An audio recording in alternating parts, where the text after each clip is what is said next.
मकर संक्रांति का जो दिवस है वो कोई साधारण नहीं। आप लोग दान करते हो मकर संक्रांति में? कितनी चीजें दान करते हो? और सुहागन माताओं को देते हो ना? क्या देते हो? कितने देते हो? 13, 14 कितने हैं? 14। कौन से पुराण में लिखा है कि 14 चीज देना चाहिए? अरे बोलते जाओ जरा जल्दी, बड़ी मुश्किल से तो पकड़ा ही नहीं आते हो तुम शिवरी नारायण वालों। 14 चीजें दान देना है। किस पुराण में लिखा है? कोई तुमसे पूछ सकता है तो महाराज आप कह सकते हो अग्नि पुराण में वर्णन आता है। कौन से पुराण में लिखा है? अग्नि पुराण में लिखा। देवऋषि नारद भगवान विष्णु के पास जाकर पूछते हैं, नारायण कृपा करिए। भगवान विष्णु ने पूछा क्या बात है, बोलिए। देवऋषि नारद क्या चाहते क्या वो बताओ।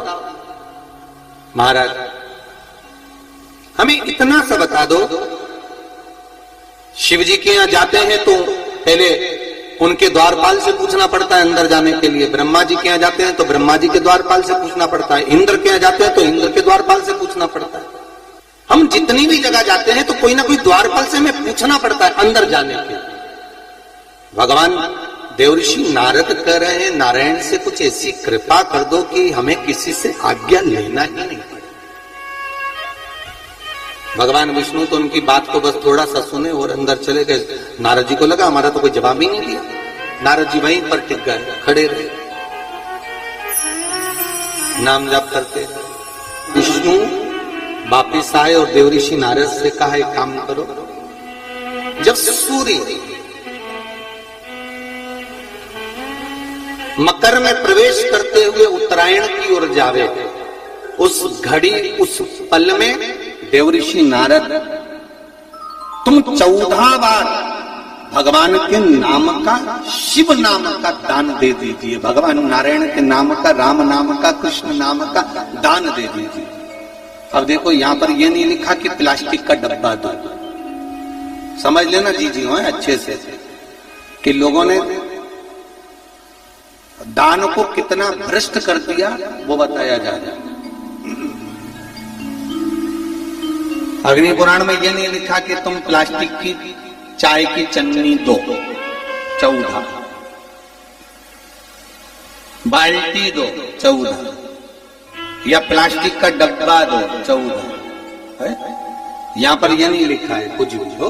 यहां क्या लिखा अग्नि पुराण में कि मकर संक्रांति के दिन जब सूर्य उत्तरायण भाव में प्रवेश करे, मकर में जावे, उस समय पर देवऋषि नारद तुम्हारे मुख से अगर 14 बार भगवान के नाम का दान 14 जीवों को दे आओगे तो किसी भी देवता के पास जाओगे, तुम्हें परमिशन की जरूरत नहीं पड़ेगी, तुम डायरेक्ट प्रवेश कर जाओगे। डायरेक्ट।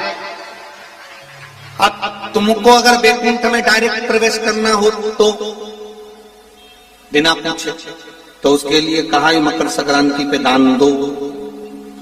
तो किस चीज का दान देना है हमारा? प्लास्टिक का डब्बा नहीं, बाल्टी नहीं, चन्नी नहीं।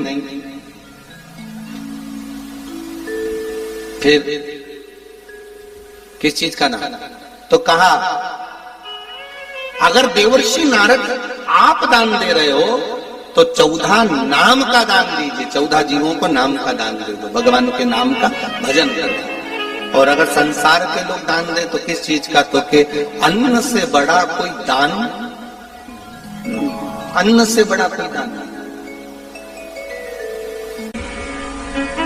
अच्छा, कई लोग कहते हैं कि सूर्य की उत्तरायण का क्रम है, ये क्रम है, ये पूजन का क्रम है, तिल्ली के लड्डू का क्रम है?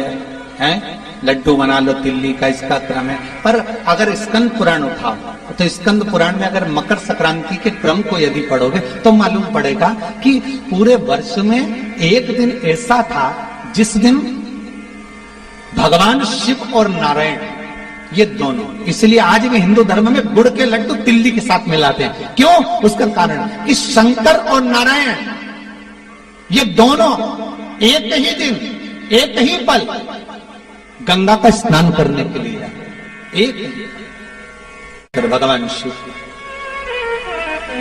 देखिए कितना कितना हमारे हिंदू धर्म में एक एक तिथि का, एक एक बार का एक एक महत्व है, उसको समझिए।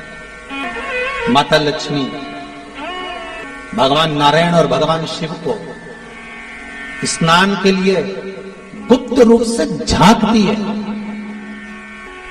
तो भगवान विष्णु ने तिरछी दृष्टि में माता लक्ष्मी को देखा, तिरछी दृष्टि। तो माता लक्ष्मी को देखकर भगवान विष्णु शिव जी को देखे तो शंकर भगवान ने कहा, नारायण हमने देख लिया, महारानी लक्ष्मी झांक रही है, हमने वर दे दिया है कि लक्ष्मी का एक नाम गुप्त लक्ष्मी रहेगा, ये छुपी रहेगी। और आज मकर संक्रांति के दिन नारायण और शिव का दर्शन इस लक्ष्मी ने करा है। पर जो गुप्त लक्ष्मी का दान दे देगा उसके घर में कभी कोई बड़ी बीमारी प्रवेश नहीं करेगी। कैंसर जैसा रोग, किडनी और लीवर का रोग नहीं हो सकता। आज भी नियम है कि मकर संक्रांति के दिन एक लड्डू बनाया जाता है गुड़ और तिल्ली का, उसमें 1 का सिक्का, 2 का सिक्का या कोई लक्ष्मी उसमें फंसा दी जाती है और लड्डू को पैक कर कर किसी मंदिर में दान दे दिया जाता है। उसको कहते हैं गुप्त लक्ष्मी, जिससे घर में कोई बड़ी बीमारी प्रवेश नहीं, वो केवल मकर संक्रांति को ही होता है।